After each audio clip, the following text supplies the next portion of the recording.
जय हिंद एवरीवन। आज हम इस सेशन में बात करने वाले हैं सबसे बड़े इशू की, जो आपके फेस टू के टाइम पर चला था और जिसकी वजह से हजारों लड़कियां अपनी ड्रीम से बहुत दूर चली गई। और वो रीजन था उनकी हाइट। एक साथ सडनली चेंज आ जाना। जैसे आप सभी को पता होगा कि फॉर्म भरते टाइम सभी गर्ल्स ने देखा था कि हमारी हाइट 152 सेंटीमीटर चाहिए। तो उन्होंने सबने भर भी दिया, फिल भी कर दिया और वो एग्जाम देकर आई और क्लियर भी हो गया। लेकिन रियलिटी में पता चला कि 157 सेंटीमीटर है हाइट। और जब फिजिकल के सेंटर पर गए तो वहां पर ये चीज लास्ट में चेक की जाती, मेडिकल में चेक की जाती है हाइट। लेकिन उन्होंने ज्यादा से ज्यादा लड़कियों को बाहर करने के लिए कह लो या फिर कम कंपटीशन के लिए कह लो, तो स्टार्टिंग में ही जो गेट पर ही उन्होंने सबसे पहले हाइट मेजर करना स्टार्ट कर दिया, जहां से कम 80% और 90% का रिजेक्शन रेट देखा गया लड़कियों का।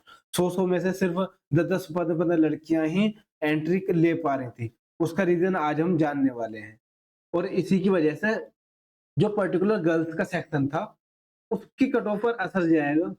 और इसके बारे में भी हम बात करने वाले हैं कि कितना उसका एक इफेक्ट हो सकता है और क्या सभी गर्ल्स का जिन्होंने भी फेज टू को क्लियर कर लिया था बहुत अच्छे तरीके से और एग्जाम अटेम्प्ट किया है, क्या उन सभी का सिलेक्शन हो सकता है? क्योंकि जैसा आप सभी को पता है कि गर्ल्स की कंपटीशन ही कम हो गया और कम से कम लड़कियां ही फिर बाद में फाइनल तक पहुंच पाई, क्योंकि कुछ लड़कियां फिजिकली नहीं कर पाई, कुछ मेडिकल में आउट हो गई, कुछ को रीमेडिकल में आउट कर दिया गया।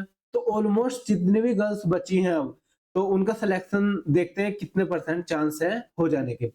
बट हमें अभी बात करने वाले कि यह हाइट का इशू आखिर हुआ कहाँ था।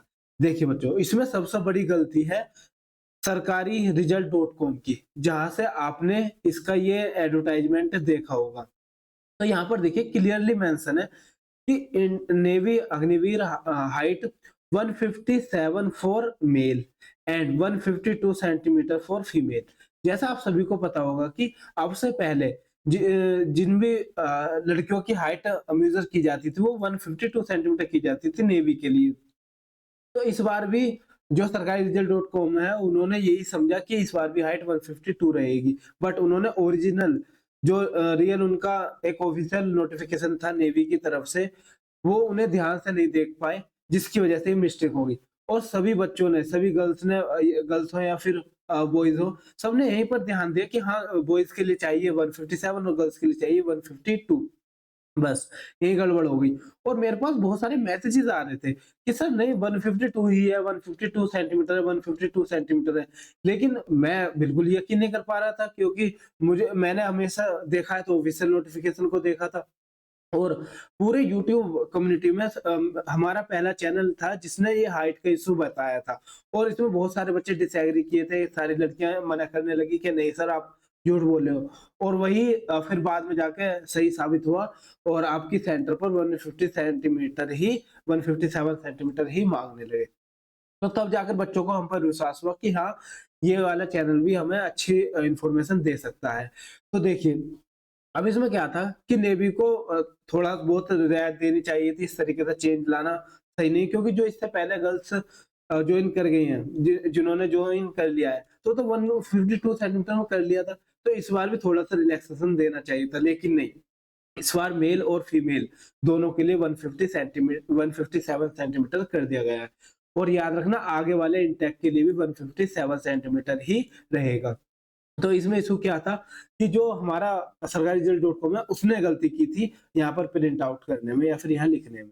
तो ये सबसे बड़ी मिस्टेक रही है आपके रिजेक्शन में, या आप भी होगी, आपकी जानकारी में होंगी कि जब आप सेंटर पर गए थे तो कितनी लड़कियां बाहर हो गई थी। ठीक है बच्चों, अब मैं यहाँ पर बात करता हूँ कि और उसके बाद जब वहां पर चेक हो रहे थे तो 156 वाली लड़कियों को भी बाहर कर दिया जा रहा था। इतनी ज्यादा स्ट्रिक्टनेस दिखाई है नेवी ने यहाँ पर, जो शायद एक्सेप्टेबल नहीं है और नहीं होना चाहिए था। बस थोड़ा बहुत मैनेज करना चाहिए था बच्चों के साथ, क्योंकि इतनी मेहनत से फेज 1 का एग्जाम क्लियर होता है, फिर बाद में आगे बढ़ते हैं तो थोड़ा सा दुख होता है। अब मैं बात आता हूँ कि जी कट ऑफ पर क्या फर्क पड़ेगा गर्ल्स की। जी देखिए, बॉयज के लिए मैं बहुत बात कर चुका हूँ और बता भी चुका हूँ। सबकी कट ऑफ मैं एक वीडियो प्रोवाइड कर चुका हूँ जिसके अकॉर्डिंग मैंने बताया था कि हाँ, आपकी ये कट ऑफ रहने वाली है। और रिजल्ट डेट भी कोशिश करते हैं कि 15 अक्टूबर से 20 अक्टूबर के आसपास आपको देखने को मिल जाए फाइनल रिजल्ट।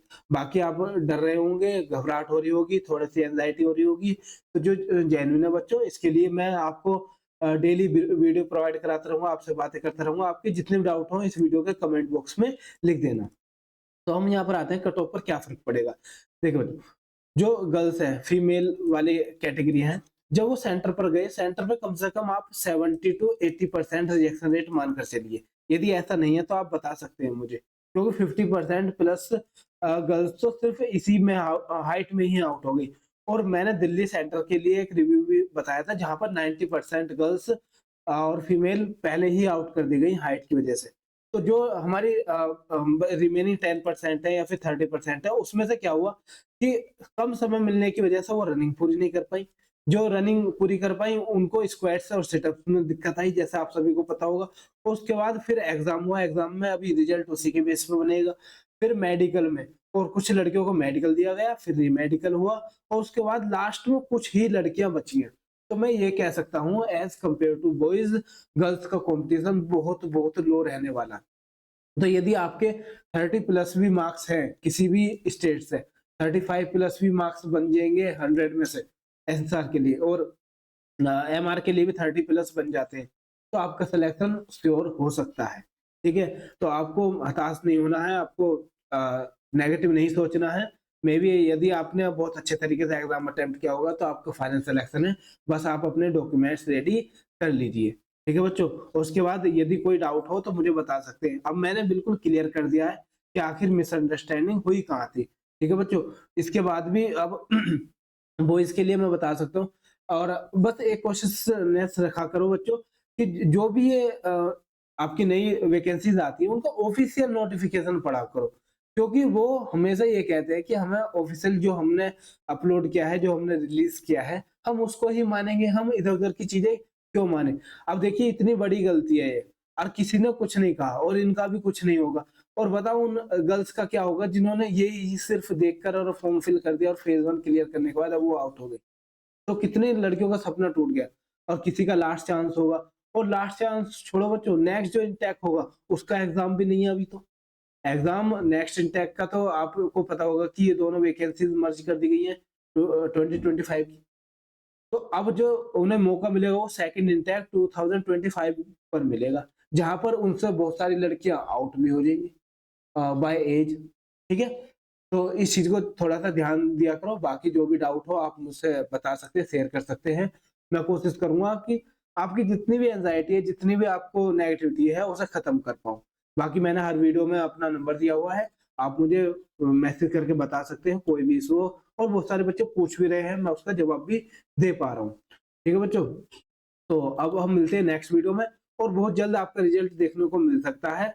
बस अपने डॉक्यूमेंट्स रेडी रखिए जो थोड़ा-सा कॉन्फिडेंट हो, क्योंकि डॉक्यूमेंट्स रेडी कराने में थोड़ा-सा टाइम लग जाता है। तो उस टाइम को बचाने के लिए आपको अभी से तैयार होना पड़ेगा। अब हम मिलेंगे नेक्स्ट वीडियो में, तब तक के लिए धन्यवाद। जय हिंद।